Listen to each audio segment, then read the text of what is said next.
Libro de Apocalipsis, capítulo 2, versículo 5. Leemos con la bendición de Dios.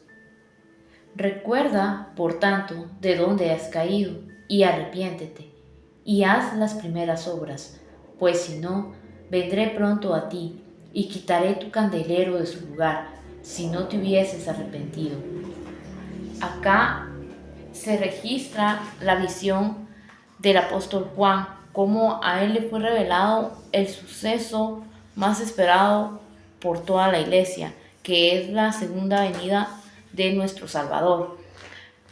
Y acá expresa el mensaje a la iglesia de Éfeso, cómo se le es revelado este mensaje diciéndole a la iglesia que deben regresar a su primer amor, regresar a aquellos pensamientos y aquel amor que tenían cuando recién se habían convertido a Cristo.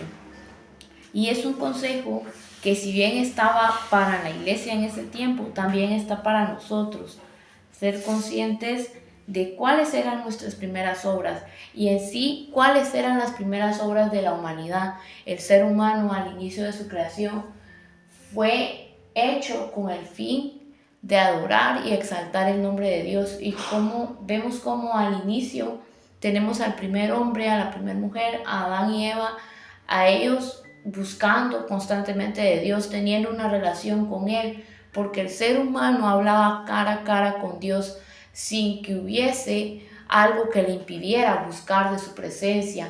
Cada mañana, cada despertar, lo primero que hacían era tener la presencia de Dios cerca, es buscar esa presencia. A lo largo de sus días lo que hacían era cumplir con la misión que Dios les había dado, de nombrar a cada especie en el planeta y poder asimismo guardar lo que Dios les había dado, guardar el jardín.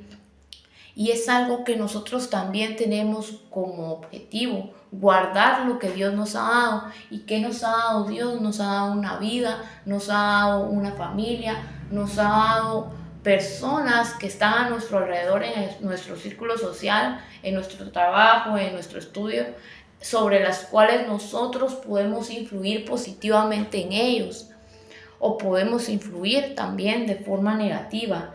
Entonces viene a nosotros el confrontarnos como iglesia, cuáles son nuestras primeras obras, y si estas primeras obras son mejores en calidad que las que hacemos actualmente, o las obras que hacemos ahora nos están acercando más a Dios y a servirle, o las obras que hacemos ahora en realidad nos están alejando más. Acá se le exhorta a la iglesia a que, si bien ha sufrido, ha tenido paciencia, ha habido tribulaciones, aunque han persistido, ese amor se ha ido agotando.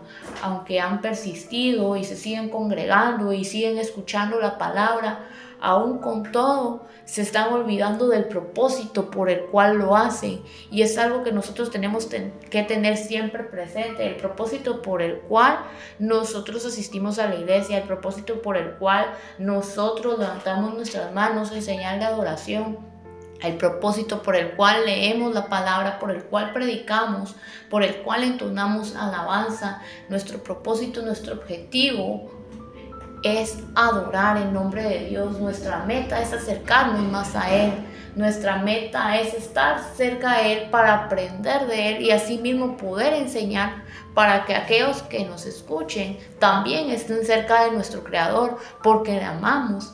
Sabemos el bien que trae Él a nuestras vidas y es el mismo bien que deseamos para aquellos que nos rodean. Ese es nuestro objetivo: poder ser llenos para poder llenar de la presencia de Dios. Y acá la iglesia de Éfeso lo estaba olvidando la razón por la cual todos se reunían, todos sufrían tribulaciones, persecución, la razón por la cual nació ese ministerio, esa iglesia, que nació para la honra y gloria de Dios. Nació para que ellos no solamente estuvieran unos con otros reunidos, porque para reunirse, podían reunirse en cualquier momento, podían reunirse en una fiesta, podían reunirse a platicar, pero era un momento especial, un momento diferente en el cual sus vidas eran llenas de algo que nadie más les podía dar, que era la presencia de Dios. Y vemos cómo el primer ser humano, eso fue lo que recibió, la presencia de Dios. Adán no recibió vida hasta que no vino sobre él el soplo del Espíritu Santo, hasta que Dios no sopló sobre él aliento de vida.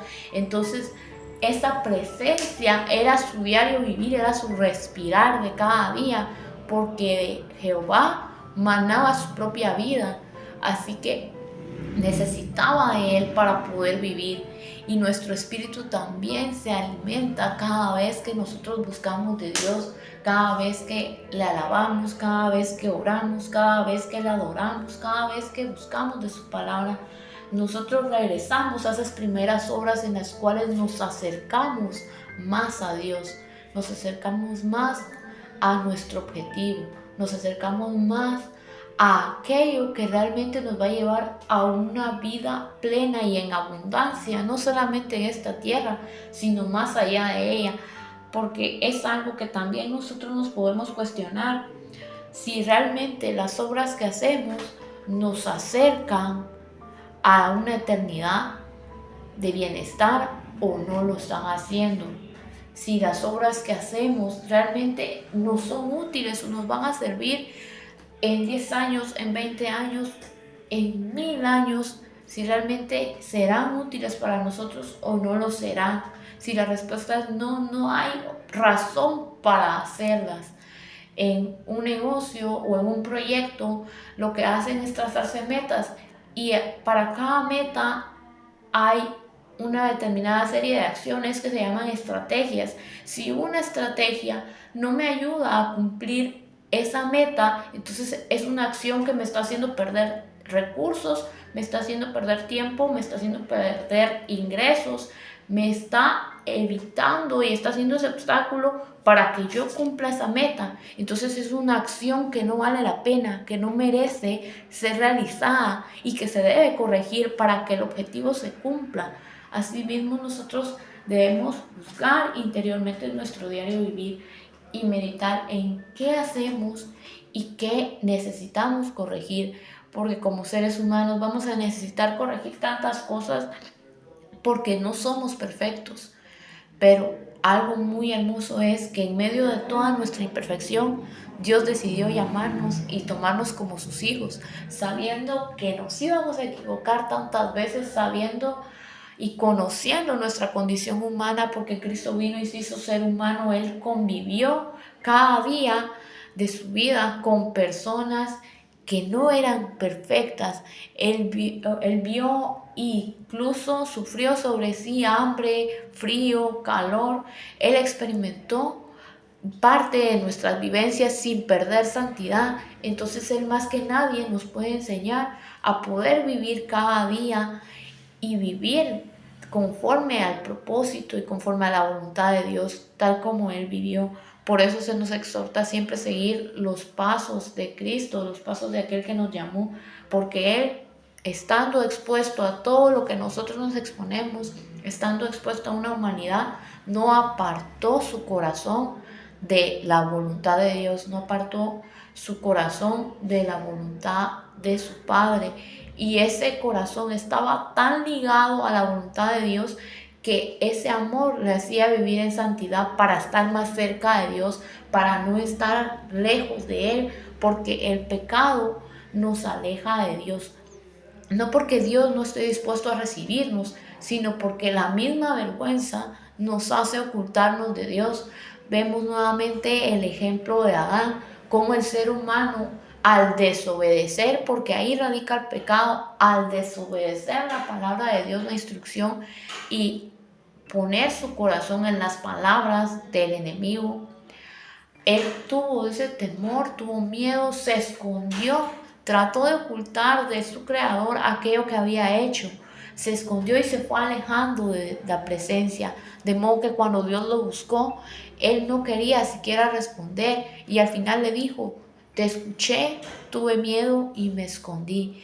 Entonces el pecado le hacía alejarse de Dios y muchas veces tiende a suceder. Dios nos busca, Dios nos llama, pero nosotros nos vamos apartando de Él. Él está como el Padre en la parábola del Hijo Pródigo, esperando que nosotros lleguemos a que reflexionemos y si hemos fallado, nos arrepintamos y busquemos de Él. Él está como ese Padre amoroso con los brazos abiertos, esperando que nosotros volvamos nuestro corazón a Él, porque Él nunca ha dejado de amarnos, nunca ha dejado de esperarnos. Y así como el ser humano se apartó de Dios, así Dios buscó siempre la manera de que el ser humano volviera a Él.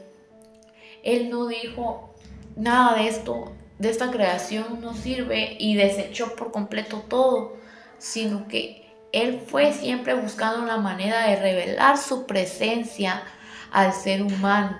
Se reveló a través de los descendientes de Adán y de Eva y vemos cómo presentaban ofrenda delante de Dios, ofrendas de arrepentimiento, cómo llegaban ante Él los hermanos Caín y Abel, y pese a la desobediencia de Caín en asesinar a su hermano, en no atender al consejo de Dios, de no dejar que esa envidia y esa ira dominaran su vida y cometer el primer crimen registrado, aún con todo Dios mostró misericordia y no acabó con su vida. Aún con todo siguió revelándose a aquellos que descendían de ellos.